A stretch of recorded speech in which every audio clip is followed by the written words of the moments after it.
Welcome back to the Heart of Time YouTube channel. Israeli operations in the southern Gaza region, where important developments have been taking place since last night, continue unabated.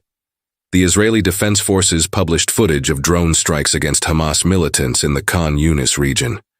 According to the IDF, agents and militants carrying RPGs among them suddenly appeared from the tunnel under the building, and the drones noticed the situation and neutralized it. At that time, Israeli tanks entered the area and were advancing, once again raising the importance of drones. Heavy clashes between Hamas and Israel in the southern Gaza Strip have continued since this morning. 98. Division entered South Gaza. Air-supported operations gained momentum.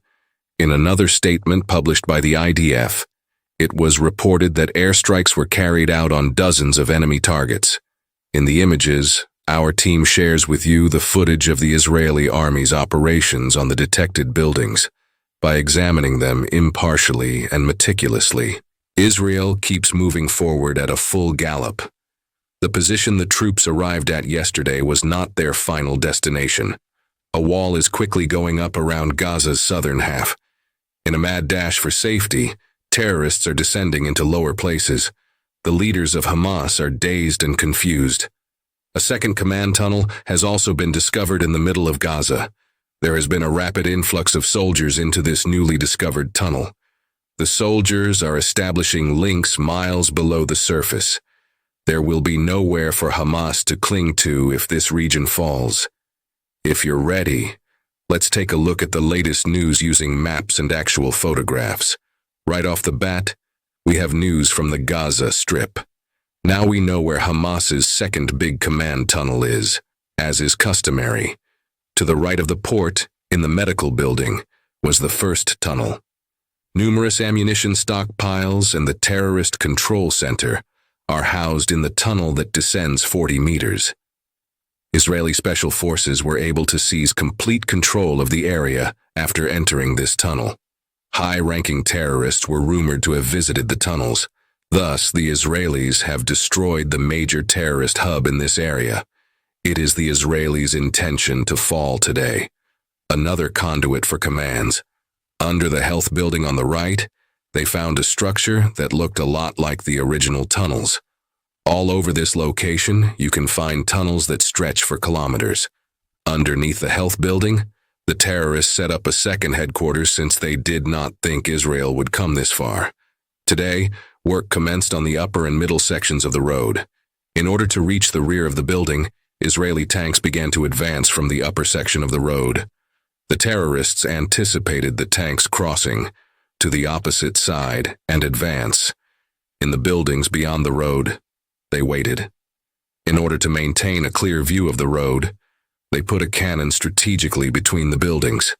They attacked Israeli tanks with this gun and homemade missiles. When faced with powerful cannonballs, tanks typically have little chance of survival. Their defenses are vulnerable to artillery shells and tank rockets. But since Hamas runs out of ammunition, they fire their improvised missiles. In order to breach Merkava tanks, these makeshift missiles lack the necessary force. The tanks did a good job of deflecting some rockets and stopping others with their armor. The assault failed miserably. The tanks maneuvered in the same direction as the terrorists' gunfire, which shattered the whole defense line.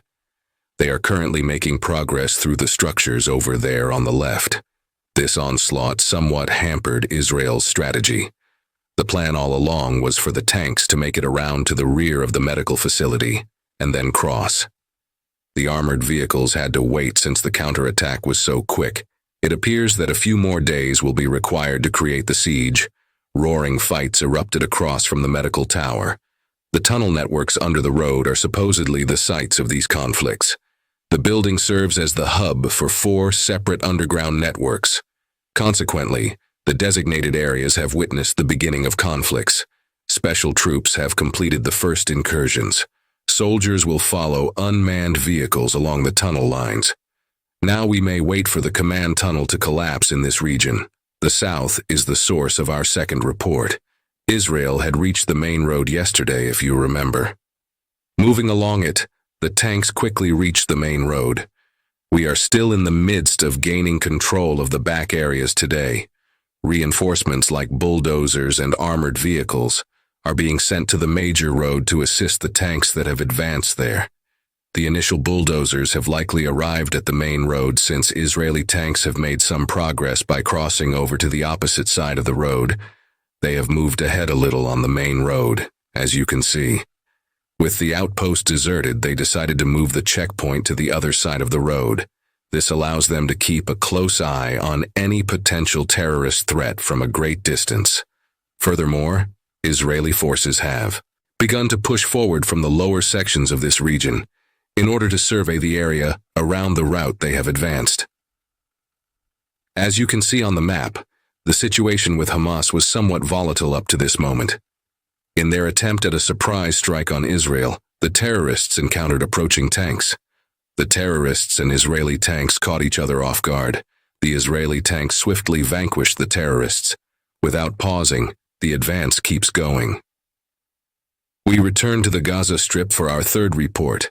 The Israeli army has advanced to the Jabalia border along the left-hand main road. Our earlier reference to kilometers of progress was not in jest. Multiple regions are seeing simultaneous marches of soldiers. Israel has set up checkpoints and taken control of hundreds of structures in the area under observation. The entire territory encircles the Beit Lahia region. There are still a lot of terrorists inside, according to Israel. They hope that the surviving terrorists will be able to escape from this location by opening a passage. Terrorists will have an easier time seizing control of the region after they flee. They are determined to avoid casualties caused by luring tactics. Lahia, India. We can now state that the decision was rational. Coming up next, we have news from the Khan Yunis area. Even after the fighting ended, Israeli forces are still looking for the leaders who took refuge in this city. A number of important commanders took refuge in the Khan Yunis area. Their goal is to bring Hamas back to life. Right here, Israeli warplanes are actively intervening to stop this. Those in positions of power have flocked to homes in the city's lowest neighborhoods.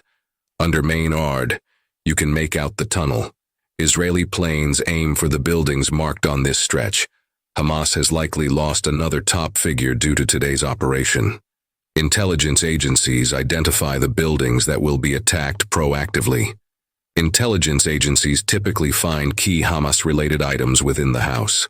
To avoid giving the impression that it is losing power, Hamas does not declare the deaths of its leaders. However, another powerful figure has been deposed today. Then, in the Khan Yunis area, you can find the governor's mansion. It served as ammo storage for Hamas, as we indicated in our earlier recordings. Its structure is strong because it is an official building. Israeli jets hit this building twice. Bumper-buster bombs decimated most of the structure. Very little is still standing. But in the part of the building that is still standing, Hamas is looking for something. There were terrorists skulking about the debris and atop the building, according to intelligence. The intelligence community learned that the search was for a vital item that terrorists must not have. As a result, Israeli warplanes scrambled to destroy the governor's mansion. Israeli forces neutralized terrorists, searching the structure and its debris once more. Israel is taking all necessary measures to ensure that Hamas does not become stronger. We will soon be approaching the border with Lebanon. Drones were king today. Terrorists launched assaults from the Golan Heights near the border. At the crack of dawn, they used anti-tank missiles in an effort to hit Israeli settlements. The Golan Heights and the Kiryat region both launched missile strikes in quick succession. Israel sent reconnaissance drones to the region after the first strike to look for survivors. They located and tracked terrorists approaching the border. Finding out where the terrorists came from was the major objective. They followed the terrorists to the left-hand villages and made mental notes of every home they entered. In this location, you can make out the targeted structures. Drones made all of this possible. drones took out a significant number of terrorists. Drones from Israel also spotted cars on the main thoroughfare. As it turned out, these cars were transporting members of Hezbollah. Security forces neutralized terrorists pushing towards the border in an operation along Main Road. It is quite probable that they possessed anti-tank missiles. Nevertheless, they were unsuccessful in their assaults. Israeli drones were out in full force today, protecting the border. In the days ahead, we anticipate a variety of operations. For the time being, we shall keep tabs on the issue together. The video has come to a close. For your convenience, we will keep a daily eye on the region. By subscribing to our channel, you can stay informed. We have now reached the conclusion of our video.